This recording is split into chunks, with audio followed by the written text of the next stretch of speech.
You know, sometimes you have these moments when your common sense tells you not to do it. There are too many unknowns, and you can fail. Just stay in your safe, comfort zone. But at the same time, something deep inside, some sort of belief in an idea, a feeling that you can somehow figure it out, all of this just pulls you to embark on a new adventure. You just feel like, if you don't do it now, you'll for sure regret it in the future. So yeah, this was one of those moments.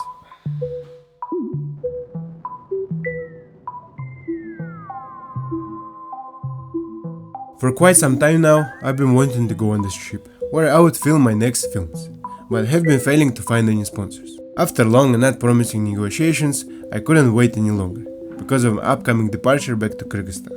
So, I bought the first tickets of the trip with the last money I had. I didn't have any idea how I would make it back, but I naively believed that I would figure it out, and started my adventure.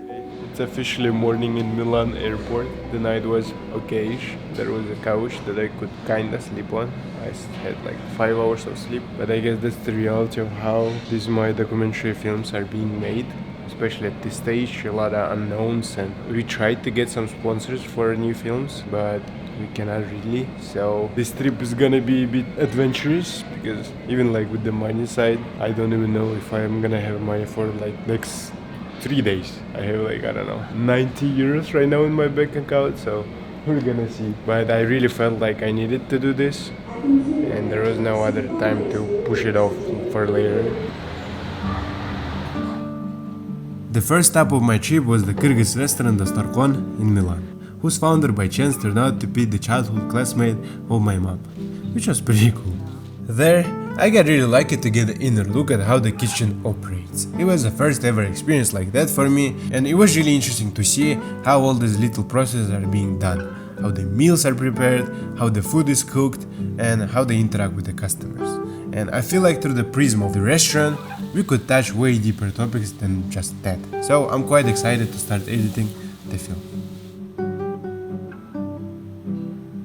Also, it was really nice to see little pieces of home somewhere far away from home, somewhere in Milan, in Europe, in Italy, and just to see these little cultural things and the meals that you've been eating since you were a kid somewhere there. And it was really nice to see how the locals were coming there. They were trying new food, and they were asking about the culture, they were trying this and that, and they would be quite excited about that. So it was nice to see and observe from the side.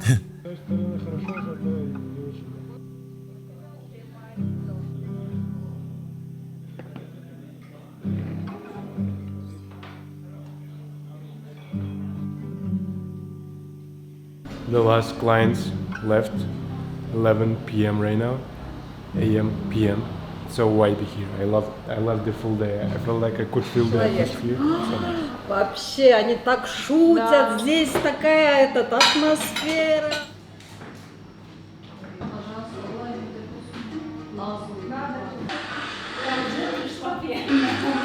Oslo bir düşüyor.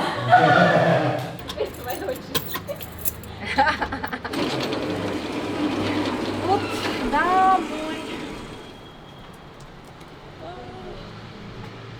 Вот целый день, вот.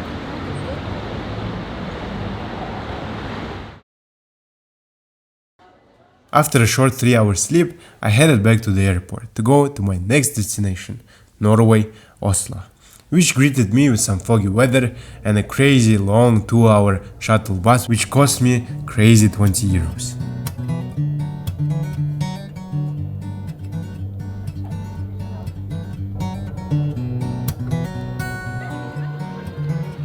Okay guys, today I'm in Oslo right now. It's kinda cold and chilly here, foggy. Today apparently was the marathon day, and it was quite fun to watch, and just first time in Norway. It's gonna be fun hopefully.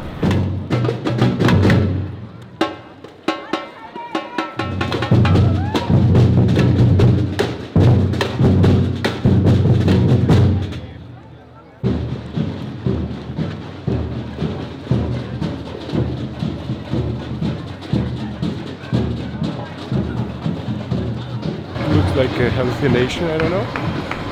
A lot of people riding, and the whites are pretty cool as well. In Oslo, I had planned filming with the young family of Dinara and Atilet. who were just in the process of purchasing their first ever flat in a cozy neighborhood of Oslo.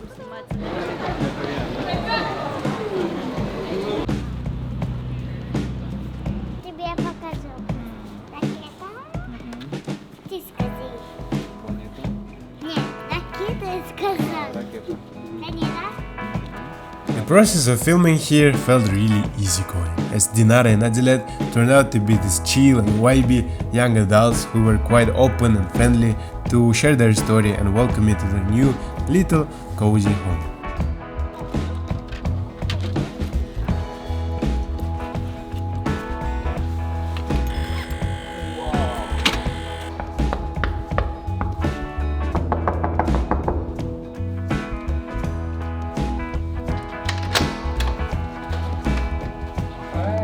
To have a sleep.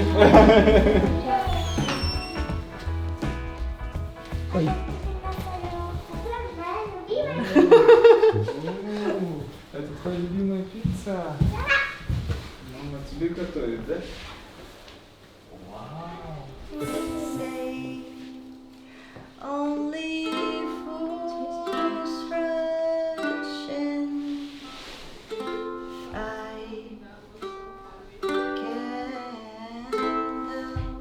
Все твоя.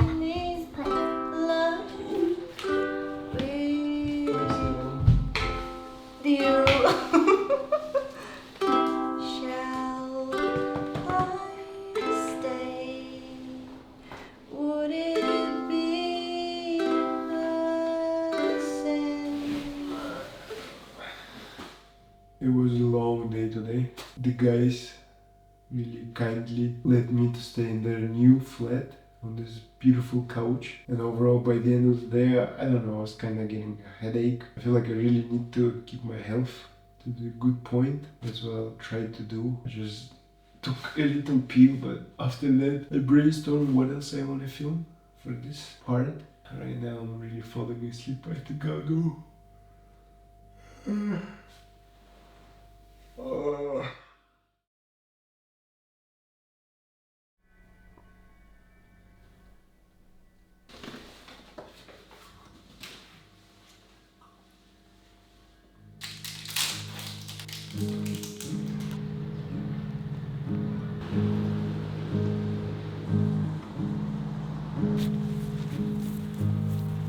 Backstage of me filming my little documentaries and having this little trip to film all this fun stuff and just having the time of my life. When I just like 3 years ago, this 18-year-old kid would never think that I would be like doing what I love, which is filming and traveling by the means of filming, and just combining everything I love and being in such interesting places like Oslo and Norway and all the other places that I've been to. It's crazy. Sometimes you just have to kinda follow what you like, and it can lead you in really exciting places.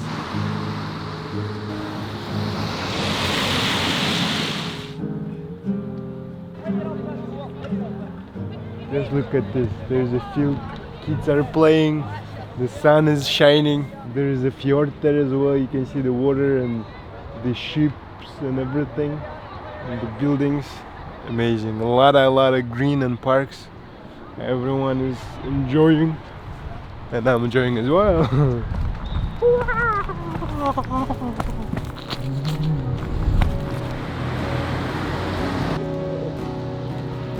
I think one of my favorite ways to travel and to explore the place is just to get lost in like usual little neighborhoods of it, not all the touristy places, but just like really get lost and feel the vibes and feel the little town parts.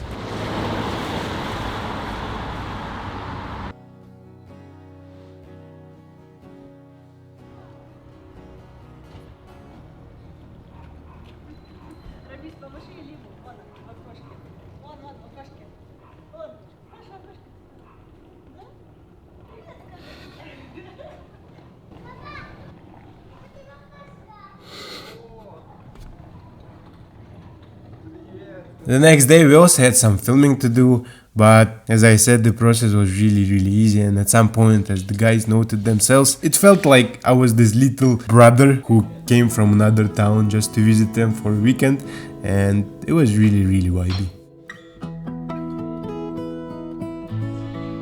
Закончили кровать. Да, почти.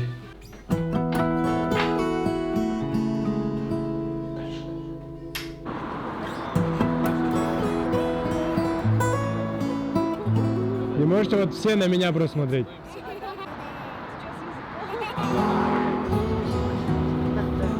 И все.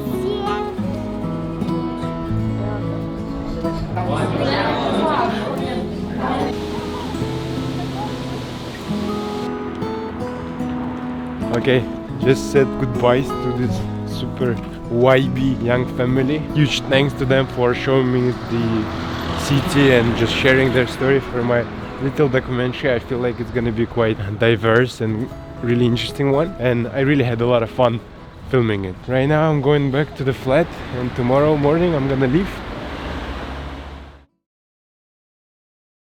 Okay, it's now 6:50 currently, and I have to leave and say goodbyes to this really comfy and new home to the family of Dinar and Adile.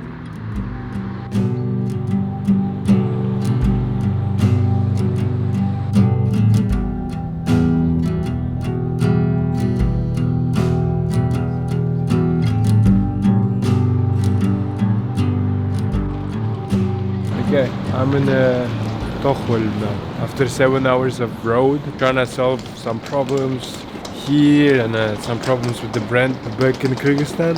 I was leaving knowing pretty much nothing, where I would stay today, what I would do today, but now it seems to get clear a bit, and the weather got better all of a sudden, so it's good.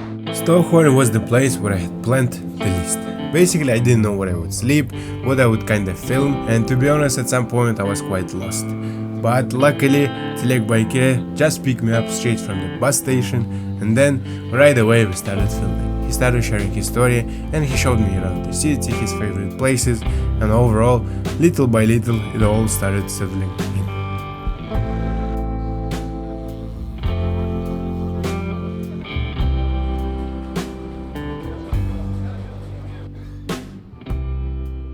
I just checked in the hostel. It was quite an adventure as well. The guy that I'm filming, he kindly booked me a hostel, and it was quite a struggle because the only money that I had was pretty much in cash, the 70 euros from the t-shirts that I sold to Kyrgyz aunties in Milan. And other than that, I just had like 15 euros on my bank account, so it was not enough, and we were struggling. And the guy that I'm filming, he also didn't have any money on his card. It was quite struggle, so like through people we kinda could transfer, and he booked me a hostel for this one night that I'm gonna spend in Stockholm. I know it's not the healthiest maybe practice, but it's kinda good practice for me, and just to kinda build my immune system to stress and handling situations like this. I just kind of try to stay kind of positive and believe that I can figure some things out, and so far I'm doing it, but I have like 4 or 5 days ahead of me. I really like the vibes of the city. It feels really diverse, but also friendly, but also really clean and neat. I'm liking the vibes. So basically I'm staying here